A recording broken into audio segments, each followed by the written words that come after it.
3, 2, 1. Welcome to the David the Dog Trainer Podcast, episode 138. Here we are, 3 days later with another one. Yep. So I am leaving for 2 weeks on Sunday. So Josh and I are banking these fucking episodes in. We're getting 3 episodes done this week. Yep. So that we could have a rollover. Yeah, you guys will never know he was gone. You'll never know. You'll never know. Oh, God. Josh, what is new? Just got done over at Cloak and Dagger doing some video work with the kitchen, trying to get some reels going for them. Oh, you're doing some reels? Yeah, we did some real stuff. Real stuff. God. Real stuff. Yeah, some Instagram reel stuff about their food, and because they got a new chef over there. Maybe 3 months ago.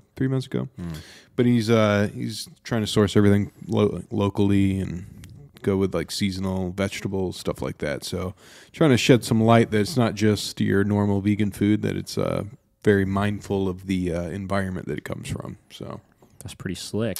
Yeah. Well, we're in another odd time of the day. So our last episode we did Saturday morning, which is fucking weird. We never do Saturday morning. We do Thursday morning exclusively, guys. Yep. Today, it's Tuesday afternoon at 5:45 right now, which is another freaking weird time. Yeah. You know what's strange is, we never do these evening episodes. Right, maybe the first couple, I think we did a few evening episodes, but like this is not normal. And I definitely notice a difference in like my brain being just a little more fried near the end of the day when I do these. I think I told the story of the first time that the Dog Trainers Podcast guys had me on the podcast, or we tried to. They had some technical difficulties that time. We tried to do it. It was like 3:30 in the afternoon on a Wednesday, and I had like a full day before that. Yeah. And we got on, and I knew as soon as we started talking, I was like, this is going to suck. And it couldn't have worked out better that they had technical difficulties and we had to redo it. Because the second we started recording, I could just tell my brain was fucking fried. And it's so funny. We finished it. It didn't work. We rescheduled a different time to do it, and the other episode went great. I don't know if it's live or not yet. They posted like a clip from it, but I don't know if it's live on Spotify yet. But we got off of that first one, and I messaged them. I sent them a voice memo, and I was just like, guys, like, sorry about that. Yeah. I think like I had a bunch of lessons, and we had like a micro crisis pop up at the facility or something like that. Mm-hmm. Like everything was fine, but it was like a mini like emergency I needed to deal with, like a fire I had to put out. Mm-hmm. And I was just not in any state of mind to have a 2-hour long fucking conversation with somebody. For sure. And it's so funny. The other dude messaged me back right away. I think it was Brent maybe. And he messaged me back and he's like, bro, he's like, literally the same thing happened to me. Yeah. He's like, I had like a fucking emergency at my training facility pop up like right before starting to film this. So, it was all for the better. Yeah. So whatever. So we're going to try to make sure that doesn't happen here today for you. That's the moral of that story. I think you've got it pretty packed today. Yeah. So. I do want to share. Okay. So I want to start doing, Michelle started doing this, which I think is fucking cool. Okay. That I want to start doing. She doesn't really do it on the podcast. I think she does it in the vlogs sometimes, but she does this like client highlight of the week or something like that, or success story of the week. I got to start shouting some of these clients out a little bit more, right? Yeah. Today I did a follow-up session with this dog, Lincoln, who went home maybe a month ago. He's like an all-white deaf pitty, right? Okay. And I remember when this girl signed up for training, she called basically in tears over the phone. Oh, my God, I'm going to need to get rid of this dog. She lives with like her sister and her mom, and she has this deaf pitty they can't communicate with. The dog is kind of psycho. The dog could not be confined. He was breaking out of crates, destroying their house, literally destroying their house and injuring himself, breaking out of the crates and stuff. Like they were like, I don't know what to do right now. Literally, we're on babysitting duty where they could not leave the house unless somebody was going to stay home with this dog. Like, and they had the dog only for a couple weeks. They're like, this is just, we don't know what to do. She was in such a panic over it, right? So I kind of squeezed her in, got her started with the board and train like 7 days later or something. I was able to kind of rush it and get her in right away for it. And, even then she's like, what do I do in between now and then? Like, I literally don't know what to do. And I gave her some pointers, whatever. Came to the training. Dog's been home for about a month now, and I did another follow-up session. This was my second or third follow-up. I'm not sure. Whatever. Second or third follow-up session. And bro, this dog is such a G right now. Like literally just fucking working off leash, walking beautifully with her, not needing any corrections for anything, happy, compliant, focused, like, and they're sitting there and it was like her and her mom, and they're just sitting there and I do my typical, hey, what do you guys want to work on? Right?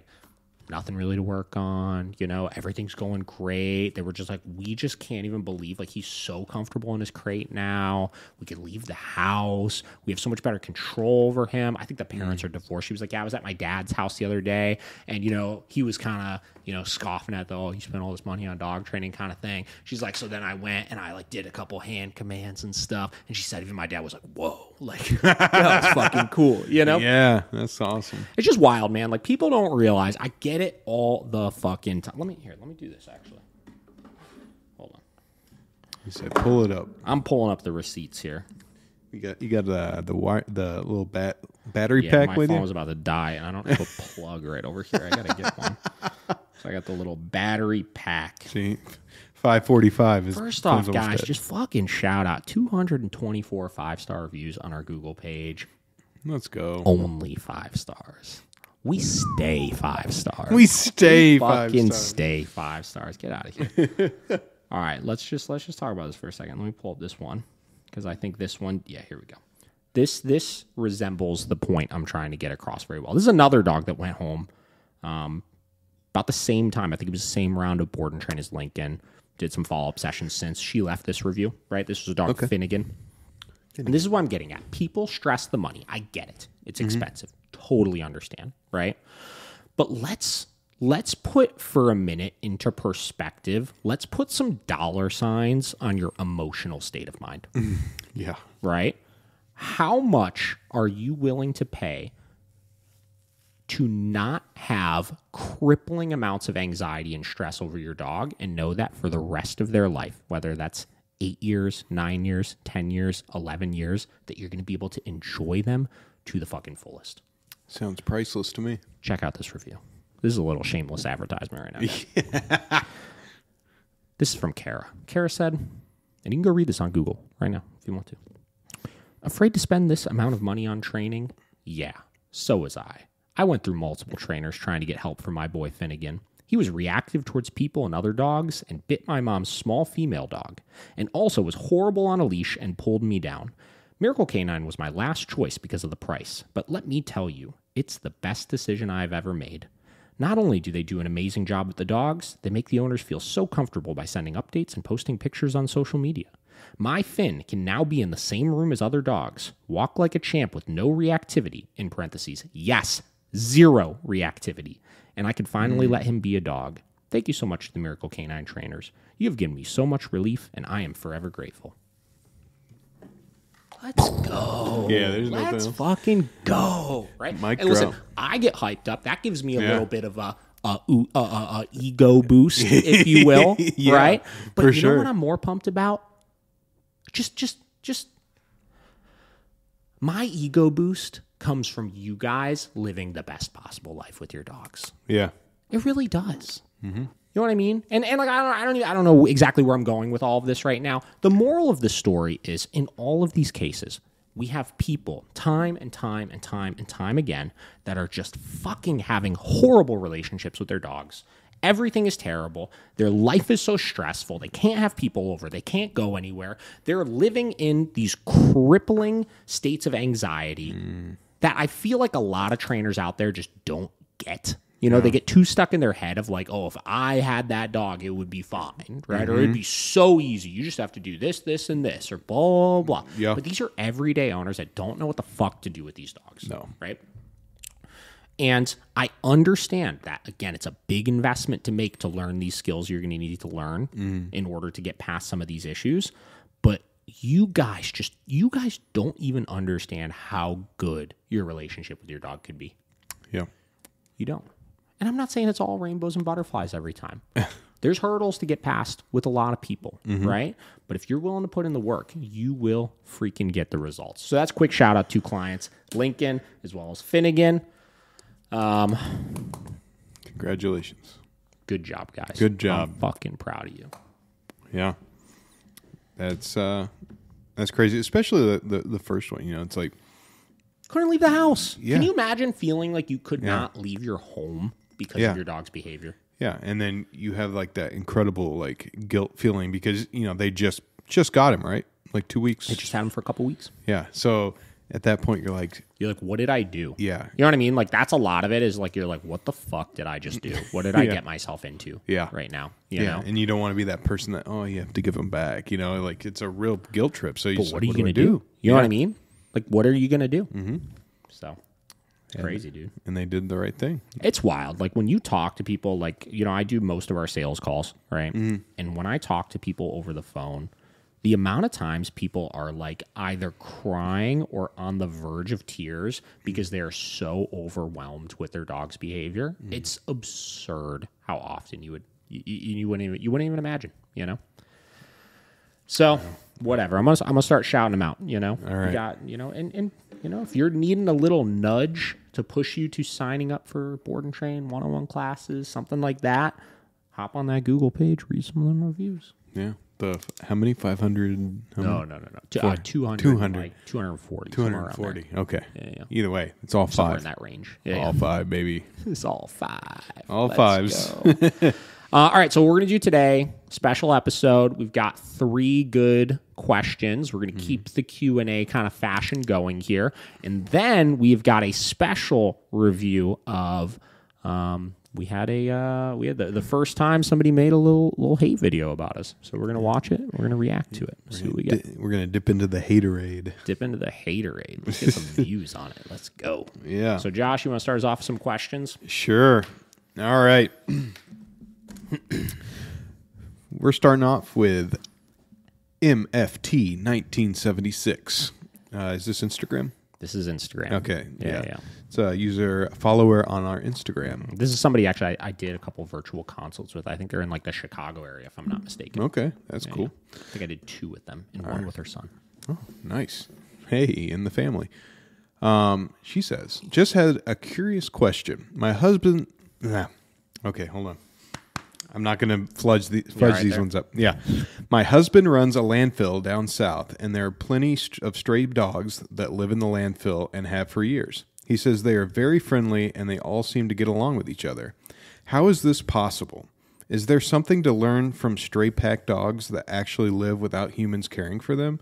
I do believe the workers have on occasion provided food for them, but I don't know if that's a regular thing. I just really found this interesting.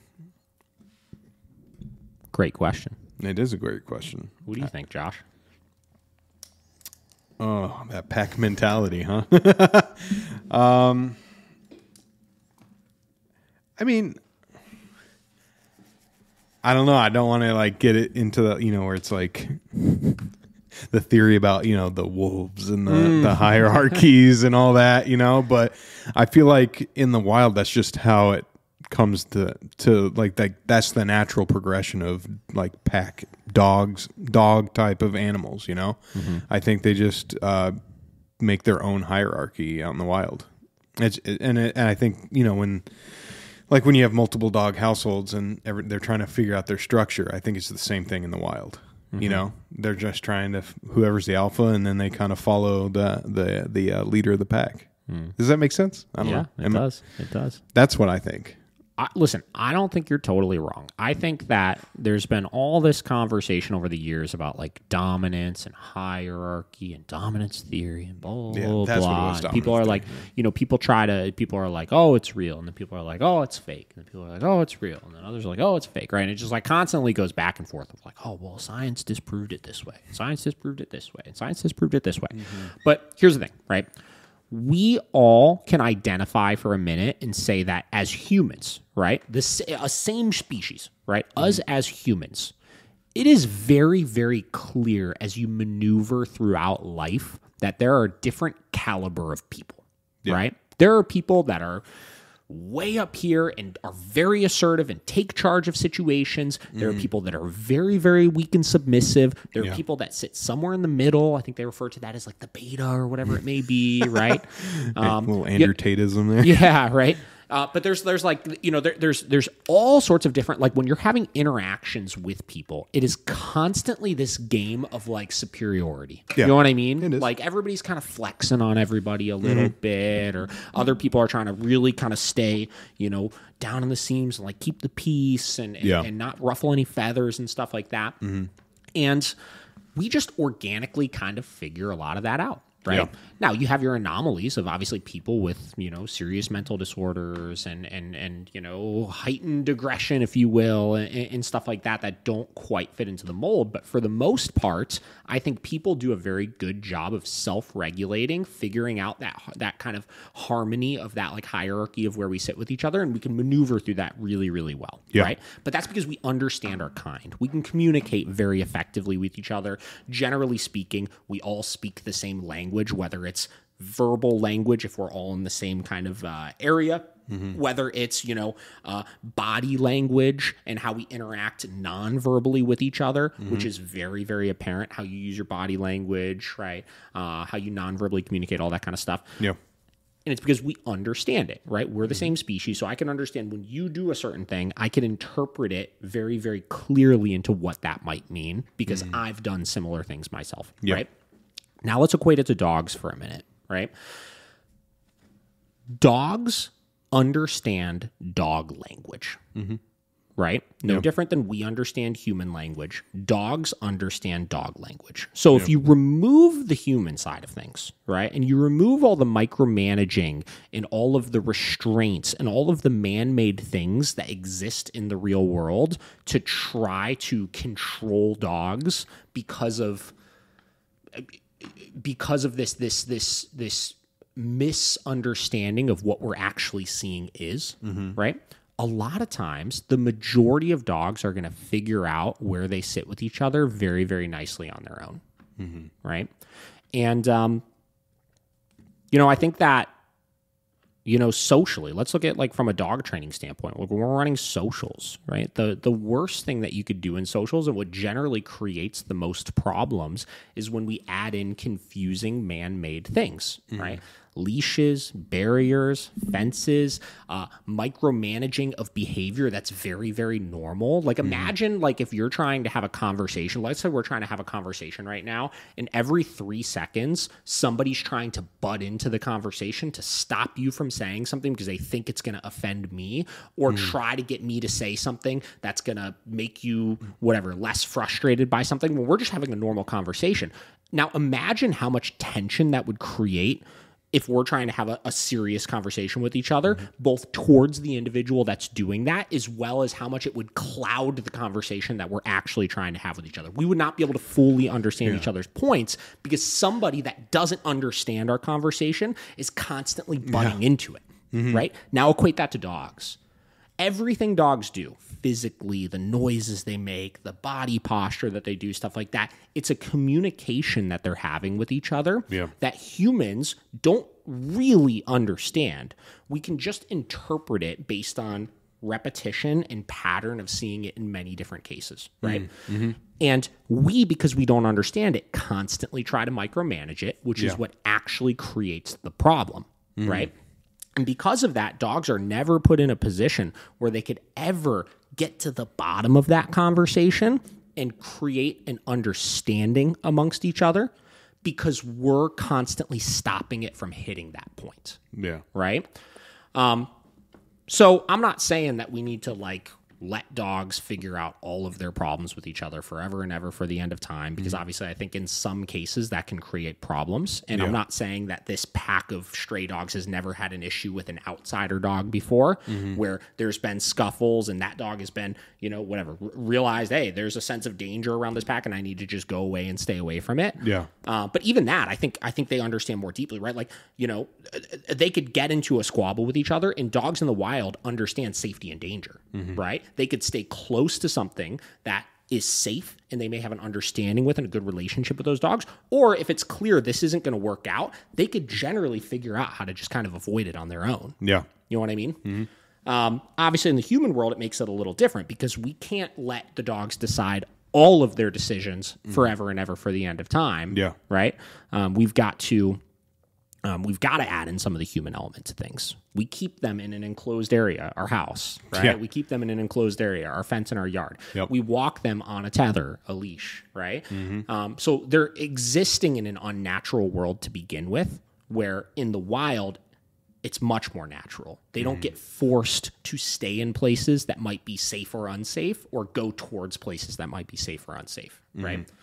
So all that to say, I think that this is normal. This is stuff we talk about all the time, which is the more we remove the micromanagement from the human standpoint, generally the less problems there actually are. Because if a dog was scared of somebody or scared of another dog out in the wild, they're just going to stay away from that thing. They're not going to create a problem with it. They're not just going to go and unprovoked attack this dog they're scared of and this pack of dogs all the way over here. Yeah. They're going to stay away from it. And the more we can kind of remember that and keep that in mind as we navigate social situations with our dogs, I think the better off we're going to be. So, yeah, I think there's a lot that can be learned from that for sure. Yeah. Have you ever heard about, like, what pigs...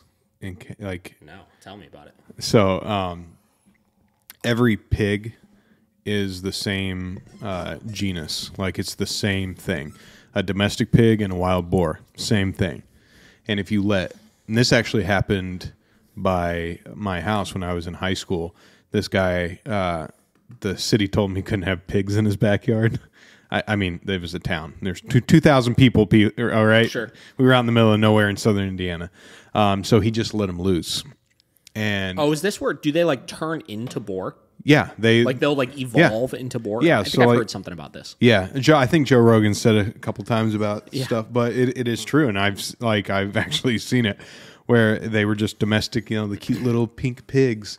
And after, like, a month, they literally their snouts start to grow.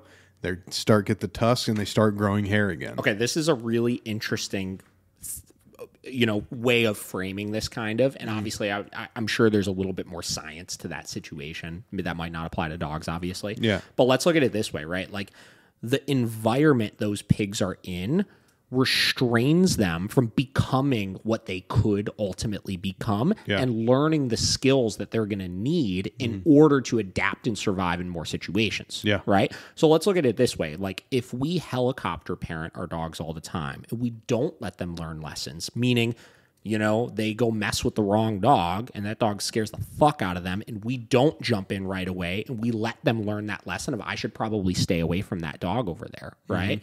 Or whatever, any number of situations that could possibly happen to your dog out in the wild, right? Or they go chase down the squirrel and finally catch the squirrel and get clawed up in the face, or any number of these types of things, right? Yep.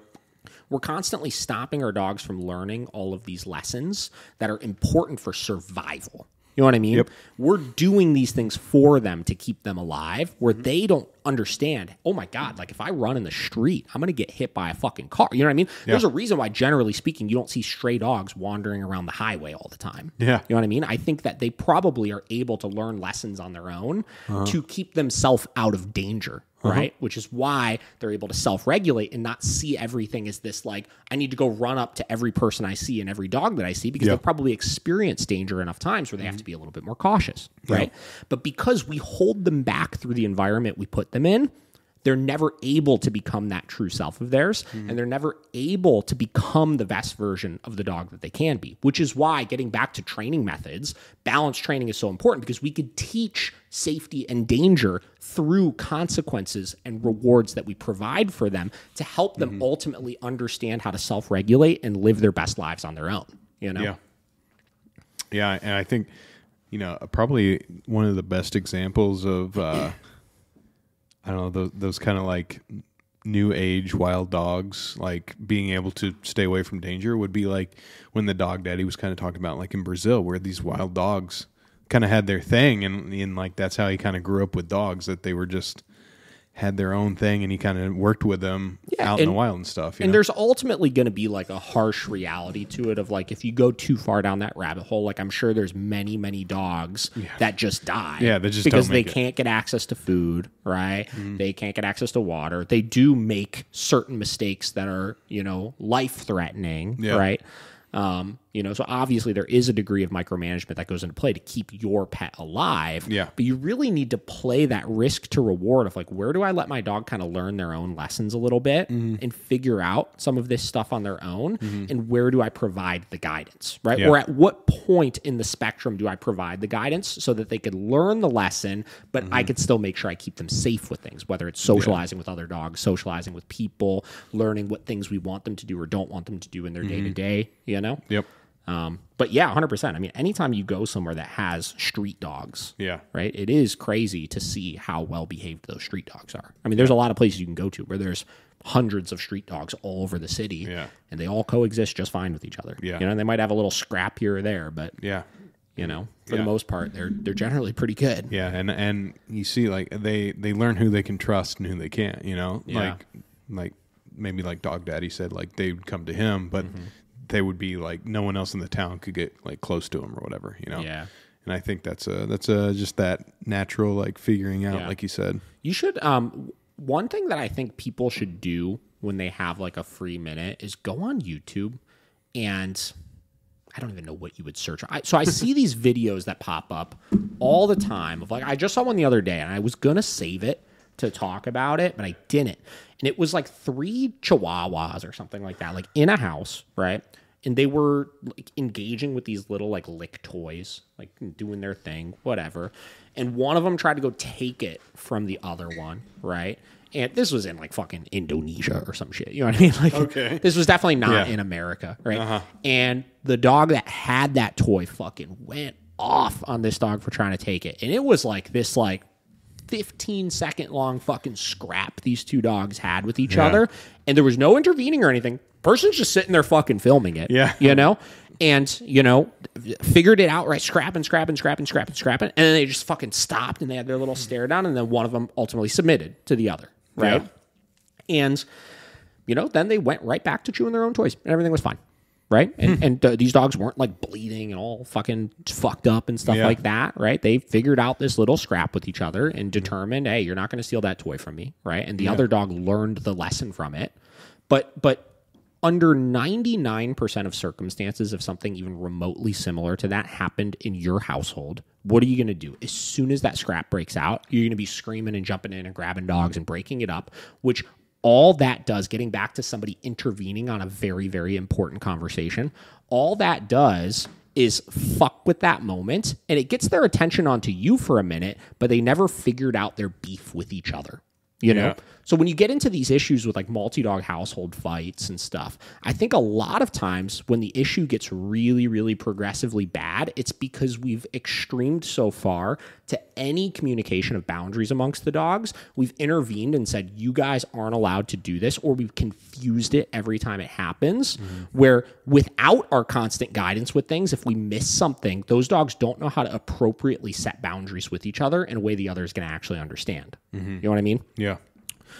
So again, like all of these things, there's this grain of salt you have to add to it of like, you can't just like let your dogs fight all the time. You know what I mean? Like that's not okay either. No. But like as you work with more dogs, like as a trainer, you understand what fights you need to be concerned about and which ones you got to kind of let slide a little bit so that they could ultimately figure out those problems with each other. Yep. You know what I mean?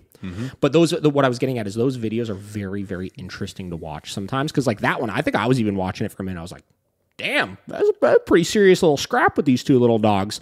But ultimately, those dogs figured it out on their own without any human intervention. Yeah. You know what I mean? But again, 99.9% of the population out there will never allow that interaction to actually happen because we're scared of it. We don't understand it. Yeah. Right?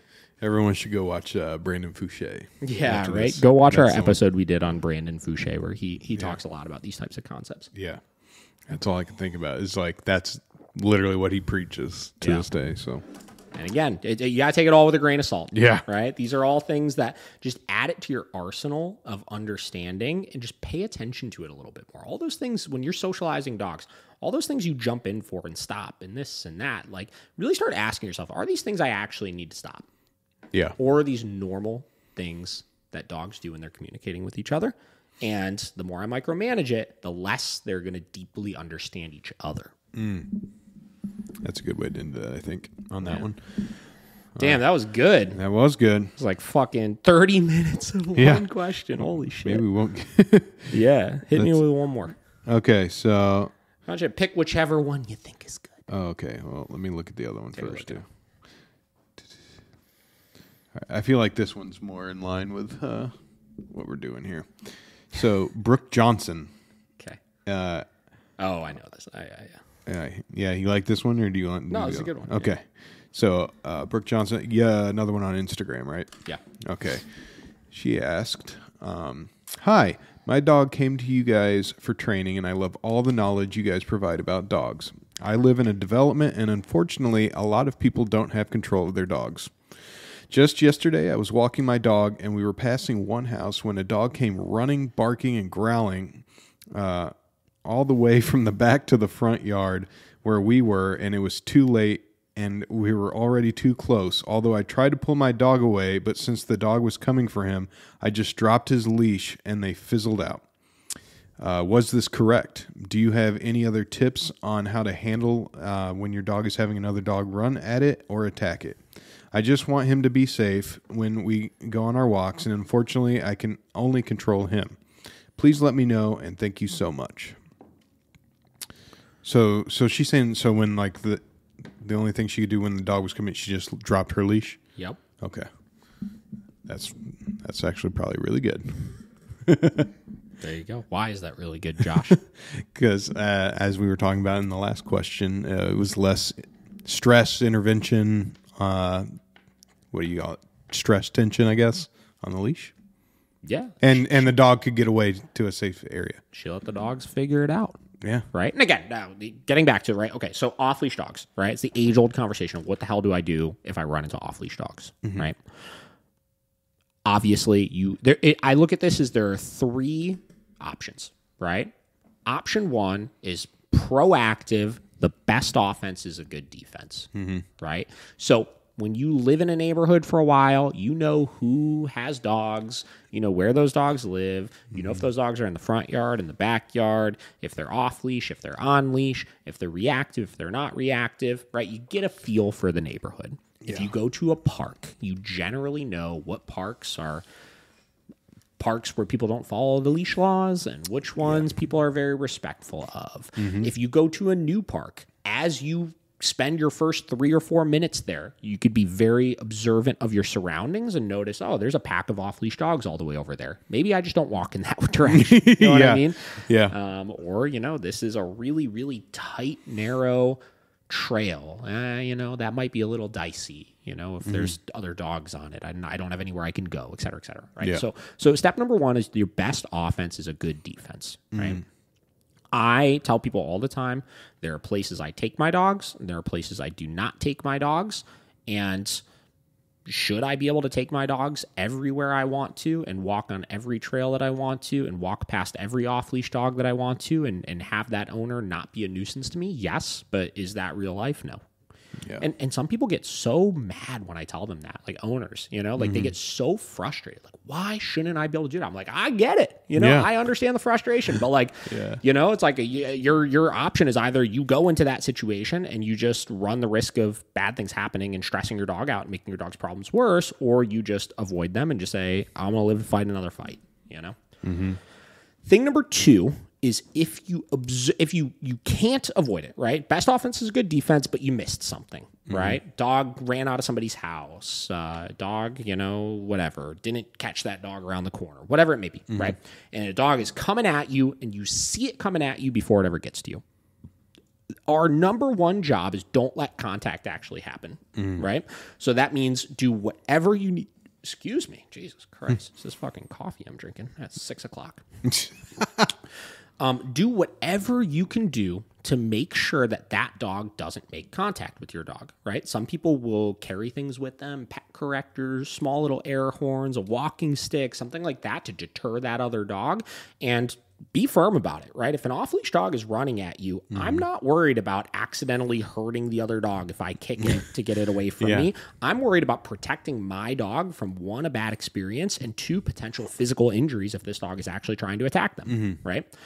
So do whatever you need to do to make that threat go away. And this is the cool thing, is if that situation happens, you handle that threat. You don't let contact be made, and you're firm about it, and your dog sees you handle that. You want to talk about gaining fucking brownie points with your dog, and your dog starting to see you as a little bit of a BA, which is a badass, that's going to do it. Yeah. Right? Your dog's going to start trusting that you're going to handle these things for them, especially if you have a reactive dog, right? So that's step number 2, is don't let contact be had. Now, step number 3, all of our management protocols have failed. We didn't do a good job with best offense is a good defense. We didn't catch the dog running at us ahead of time. The dog is now suddenly 3 feet away from us, about to make contact with our dog, and there's nothing I could do to deter that dog then in that moment. This person did the best possible thing you could do, which is we have now moved from we're going for a walk and we're doing exposure work to other dogs and keeping threats away to we are actively engaged in a social right now. Right? And when you are actively engaged in a social, what are the rules? No on-leash greetings, no barriers pulling the dogs away, creating tension, no petting the dogs, no giving treats to the dogs, no talking to the dogs, right?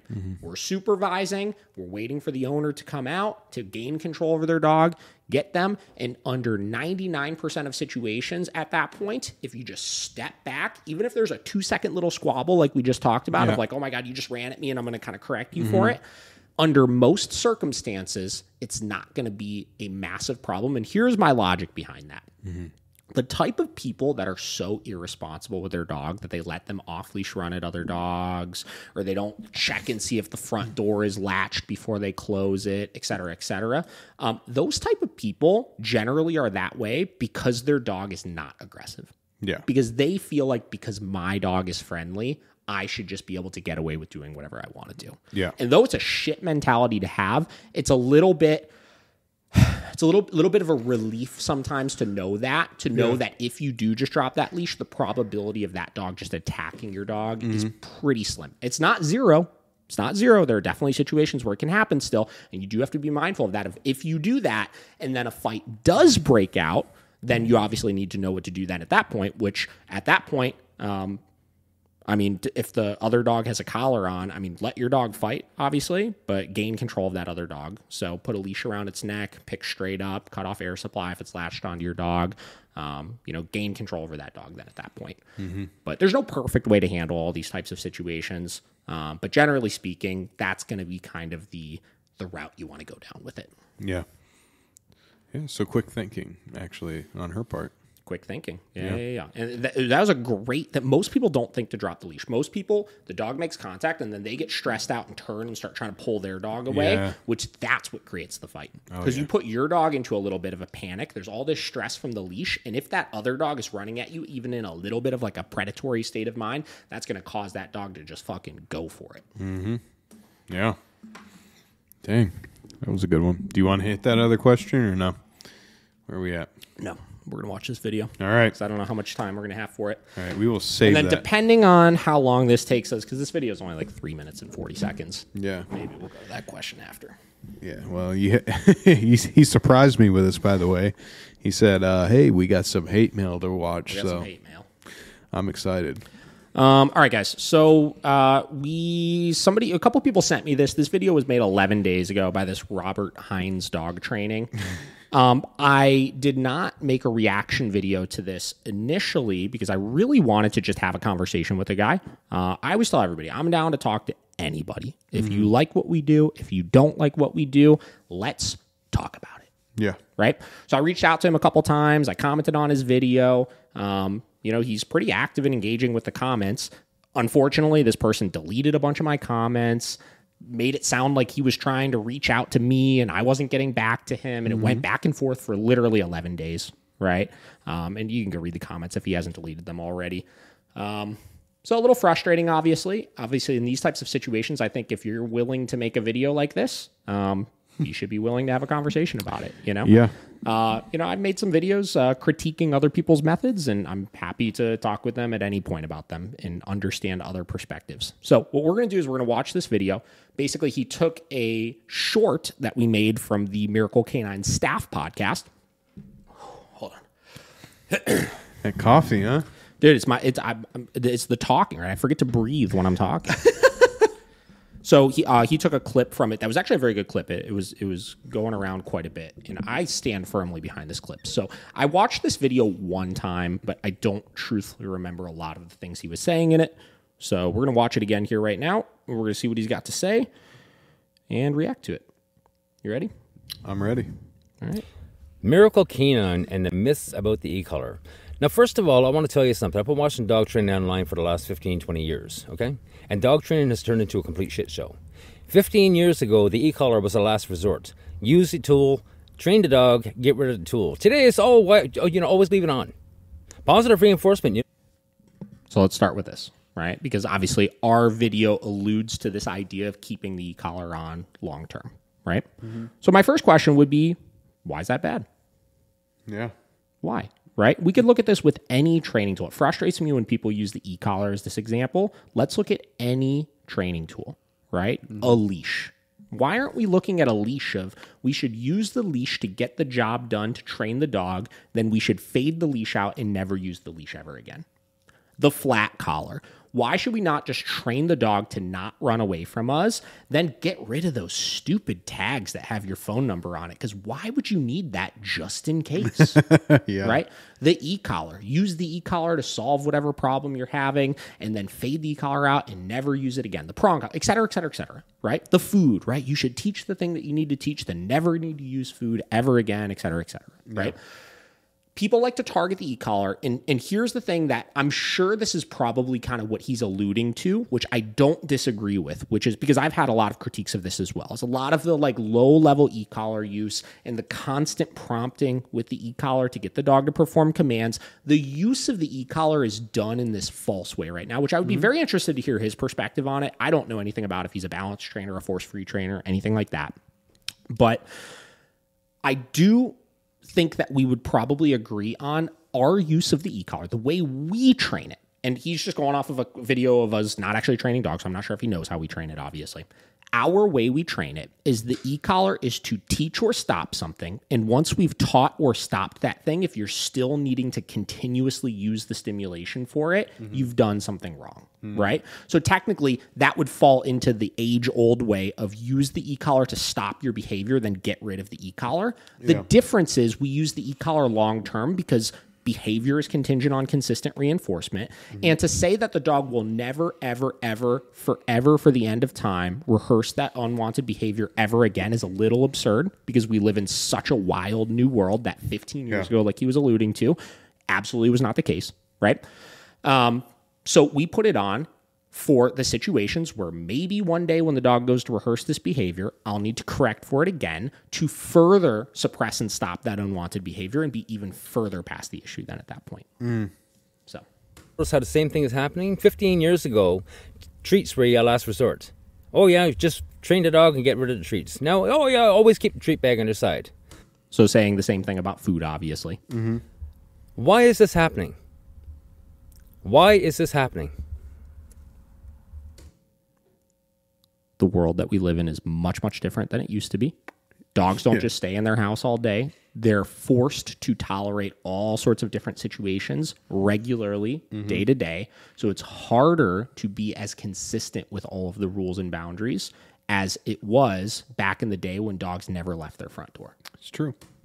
On the e-collar forever. Your dog isn't trained, it's just the e-collar that's just making them be trained. They're just scared of the e-collar. And here's the thing, there's this new trend of like arguing, is a dog ever really trained? And just so everybody knows, that's Michelle, one of our one-on-one trainers that's talking in this video clip. Bridget is also in it as well. Is the dog ever really trained? If you can't take the tool off, if you can't show me your dog running around the dog park without the e-collar on, is the dog really trained? I love when people post video. Their dog's running around like a happy dog around the dog park, but they got the remote in their hand. Just in case. Just in case. And this is exactly what Skinner was saying.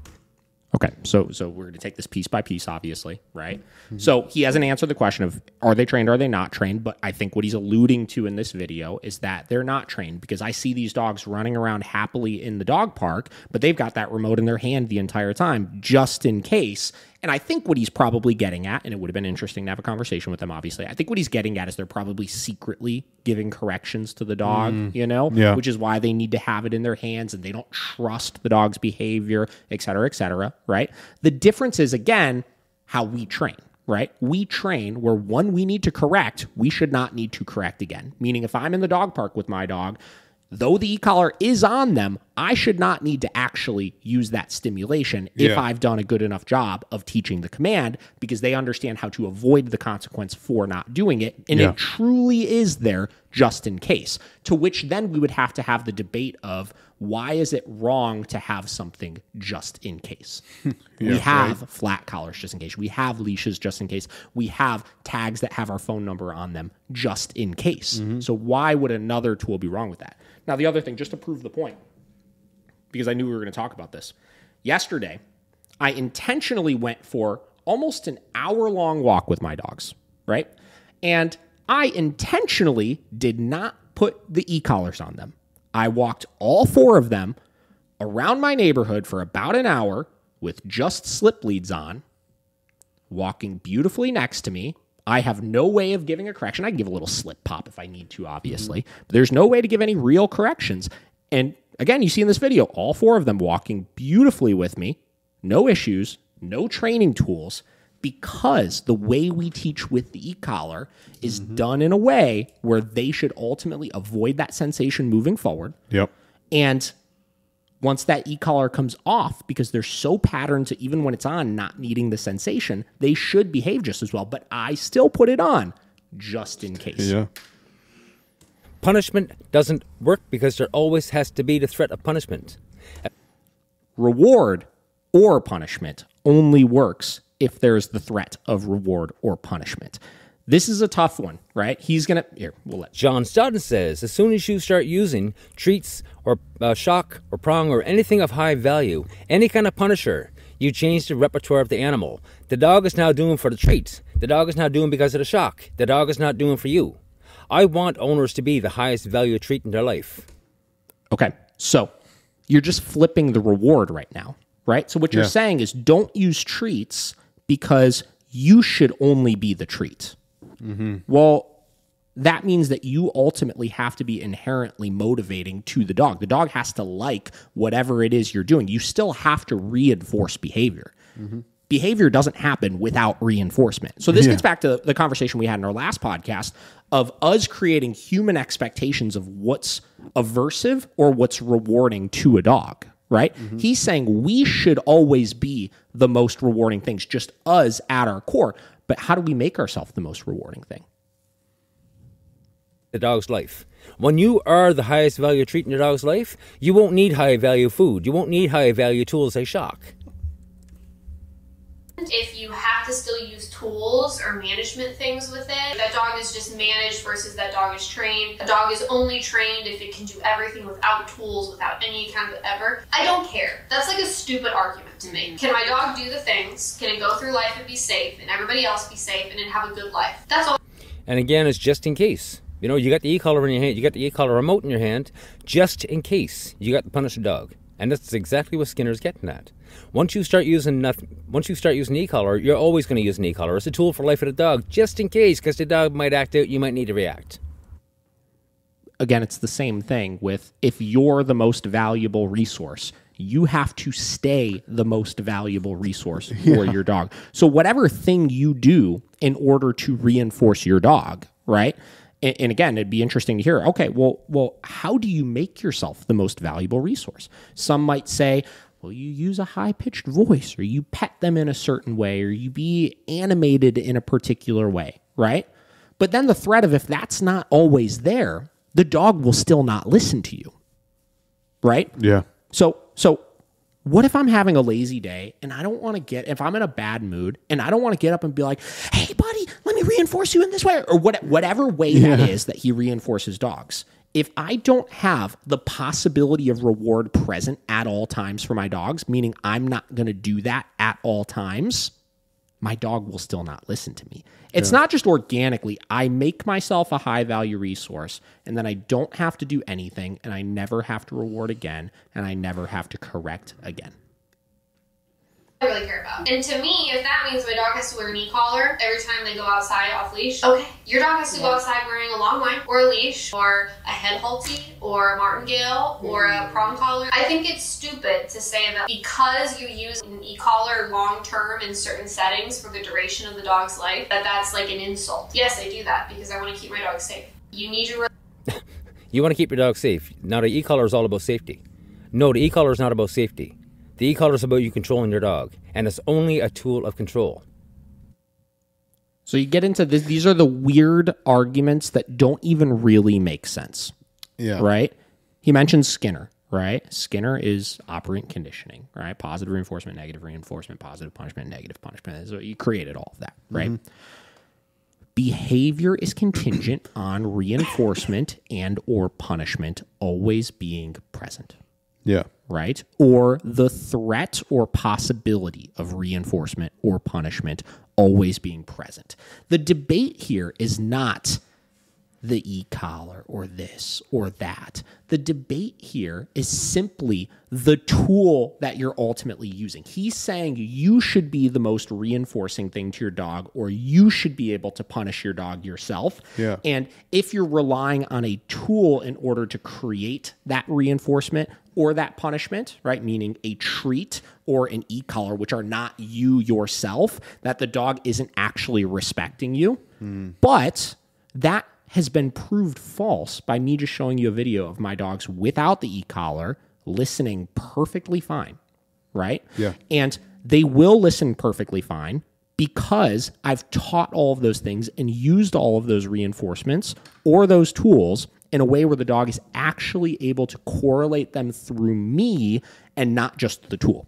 Yeah. Get that straight. It's only a tool of control because all you're focused on is the symptoms. Your dog's behaviors are nothing but symptoms, the outcome of a problem. You don't give a shit about the problem. You don't give a shit about the cause because the science of the behavior is understanding the cause. The object of the science of behavior is understanding the cause, but you don't care about the cause. You've thrown the science in...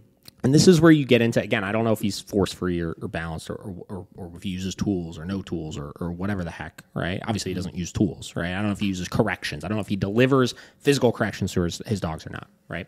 But this is the argument of the force-free community of like, oh, well, you're not addressing the underlying cause. Yeah. You're focusing on controlling the symptoms, right? Yeah. You can't always change the cause of why your dog rehearses certain things. Yeah. Right? You get back to, I'm sure he would debate, like if I said, well, your dog chases squirrels because the outcome for chasing squirrels is so high. Well, most of these people, like force-free trainers, or I'm assuming somebody like him, would say, well, make yourself more exciting than the squirrels. Like, okay, do you understand how ridiculous of a statement that actually is? Yeah. Garbage. You see, behaviors are only symptoms. Why are you trying to control them? Why do you expect owners to go into control and management, controlling their dog's symptoms and not, the outcomes of the problem? This is what I don't get. Actually, I do get it. Because when dog owners are in control of management, when dog owners are scared and not desperate, that's when dog trainers make money. Hire... As where he gets into it's just a big money grab and blah, blah. He's when owners are scared and don't know how to fix problems, they resort to control and management, right? But again, control and management, what is the difference between stopping something, right? And by stop, again, we'll take jump. The easiest example in the world is jumping, right? If I just correct a dog for stopping jumping, right? And they learn, okay, I just don't jump. The reason why I did it is because it was exciting and I got reinforcement for it. And now I'm no longer getting reinforcement for it. And there's actually punishment for it. I actually don't want to do that thing anymore. Yeah. Am I still actively controlling them once they are no longer making the mistake at that point? Or have I addressed the symptom, right? Which is the jumping, and the reason for it, which is the reinforcement of the dog getting pet when they're jumping. Right? They're no longer jumping and they're not getting pet anymore while they're jumping. So am I actively controlling them in that moment? Like, this is a good one, right? My dogs, they haven't jumped in fucking years. A long time. They don't jump on people, right? When you come over the house to do this podcast and they don't jump on you, and that's happened every day for the last 138 weeks, right? Yeah. For 138 weeks, am I actively controlling them to stop them from jumping or not? That's really the key question of this, because I think that's his biggest debate, is you're just controlling the dog. You haven't trained the dog at that point, right? Yeah. So. Trainer, because you can't possibly do it on your own, and I guarantee you this lady would tell you the same thing. You got False. We do podcasts we've done 138 podcasts where we highlight people who have done it on their own. Yeah. And have done it without us and don't need to hire us for training. And we coach all the time that this stuff is way easier than you think it is. It sure is. So false. Hire me because you can't possibly do it on your own. I need to do it for you. There's the cash cow, ladies and gentlemen. There's the cash cow. So that's it, obviously. That's the video that he made. Oh, boy. Yeah. It's such my problem with videos like this too, right, is it's hard to debate a lot of these things without having a conversation, because everything that he said in the video is a hypothetical assumption about how we do certain things or why we do certain things. Right. Mm-hmm. It's tough because, like, in most of the video reaction reviews that I've done of like trainers, I've watched the actual training. So we could actually have a debate. Even if we never talk to each other in person, we could debate the actual method that's being done and say, well, you actually are doing this or you actually aren't doing this. Right. But in this case, it's literally just a video of us talking about how we put the e-collar on our dog long term in high distraction situations. Not because we need it, but to keep them safe, just in case. Just in case, yeah. Right? And I feel like his assumption is that the just in case is not actually a just in case. It's you actually do need it all the time, right? Yeah. So I don't know. Listen, Robert, if you see this and you want to have a conversation about this, I'm happy to. I've been trying to get you on here for 11 days now, and it hasn't worked out too well, so... Still down to chat. Always open to learning different perspectives of things. No hard feelings. Man, I just don't I don't understand like such a wild thing to have a problem with. What's wrong with having a safety net? Exactly. That's the question, right? Is what is wrong with having a safety net? Yeah. There shouldn't be anything. You should be happy that your clients have a way to always know they have control. Well, and to the other point that Michelle made somewhere in the middle of the video that I think is a really good one, that forget the safety net. Let's say when we put the e-collar on, we did need to use it somewhat regularly, right? What she's getting at is if we have a way to offer our dog more freedoms and more ability to do things, right? And it doesn't necessarily fit into the box of like 100%, whatever, done or perfect or scientifically accurate or whatever it may be, but with very high confidence that you could get the dog to perform in some way, shape, or form. Why is that a bad thing?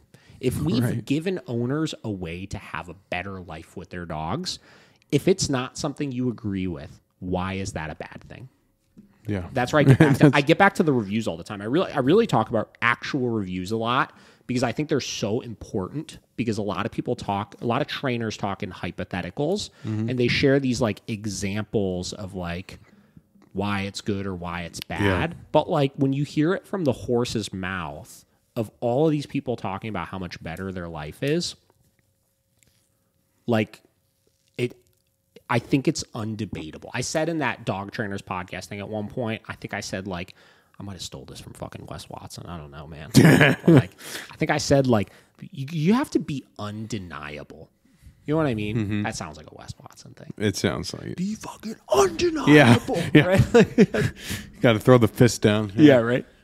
But I think I said at one point, I was like, you as a dog trainer, like if you want to grow your company, you want to do bigger, better things, right? You want to say, fuck the haters on the internet, stuff like that, right? You have to be undeniable. right? Like, people can talk shit all day. People can make videos like this disagreeing with our methods on things or our opinions on things, and that's all fine, right? I am all for good dialogue and people having opinions and stuff like that. There really genuinely is no hard feelings, right?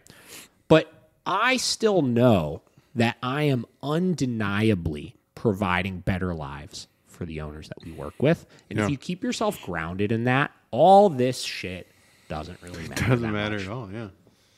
So that's a good place to end. Yeah. What do you think, Josh? I'm just so confused. Like, yeah, like you said, if you watch that video back, there's a little too much jargon in it for my likings. Yeah. You know what I mean? A little too much, like, we're going all over the place, not actually even talking about anything. We're just, it almost just sounds like we're just trying to sound smart, you know? Yeah. Yeah. And like you said, like, if you're helping people have a better life with their dogs, then yeah, everything he said is just bullshit. Yeah. Like, I don't know. I just don't. Well, I think it's inaccurate, right? I assume, and again, I don't actually really know what the exact argument is, that he's making. I am slightly confused about what the actual argument is. But I think the argument is you're needing to continuously use your reinforcement or your punishment still, which is not accurate. We teach it in a way where the dog should learn how to avoid that sensation. Ultimately, obviously. Yeah. But that is just true no matter what it is. Let's say you don't use any tool and you're one of these, like, I don't know. I don't want to say like Caesar Milan trainers because it sounds like I'm saying it in a bad light. Yeah. But like one of these trainers that doesn't use treats, doesn't use, food, doesn't use e-collars, doesn't use prong collars. They just do everything by like, I reinforce you by talking to you nice and petting you and stuff. Or I punish you by giving you the little side poke, or giving a little pop on your flat collar, which is still a training tool, right? Yeah, it's still a fucking training tool. Yep. I don't care if you didn't use an e-collar for it, right? Or your hand is actively a training tool in that moment, right? But it's like there's this like ego thing of because it came from me, because I did it. It is just inherently better. I don't need those tools for this, which was the thing Michelle was joking about in the first place. It's fucking ridiculous. Like, I'm glad you feel like you have that much control over your dog using those tools that you have at your disposal, which you are the tool actively in that moment, right? But I could almost, with 100% certainty, guarantee that I'm going to be able to be much more precise and effective with the rewards or consequences I'm delivering because I understand motivation. And because I'm not stuck in this realm of what I think should be motivating to the dog. Yeah. I focus on what actually is. Yeah. So. And when I think about it, like, just in my experience with Bender, when he has his e-collar on, he knows it's coming from me. Like, so he still like, has that. And this is where you get into, like, there's I don't want to say right and wrong ways to do it, but, like, a lot of people talk about the e-collar from this light of like, you should teach it so the dog shouldn't correlate it to you. I disagree with that. I want the dog to know that I am delivering any rewards and consequences that are coming to them. And that's where, as science has evolved, markers have come about. We've been able to create associations where the dog understands that we are delivering certain rewards or consequences to things, where we're able to do that and not run a lot of the risk of, if I just use an e-collar and the dog doesn't know it's coming from me, right?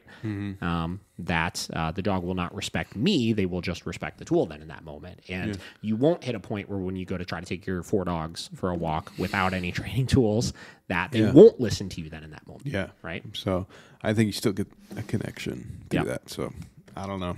So that's what I got to say about it. Again, I'd be very interested to get into the weeds of that conversation because it's very difficult to debate because it is a little gray as far as what it is that we actually are debating. Yeah. But hopefully that maybe it'll come around. Cleared up anything. Yeah. Come on the podcast, buddy. Come on the podcast. Yeah. We'd love to have you. Yeah. So, I'll see you in a couple of days. Yeah, we'll see you guys again in 2 days. Thursday morning, get that last one in. Yep. So we'll keep you guys with fresh stuff while we're on the phone. All right. All right, guys. See you.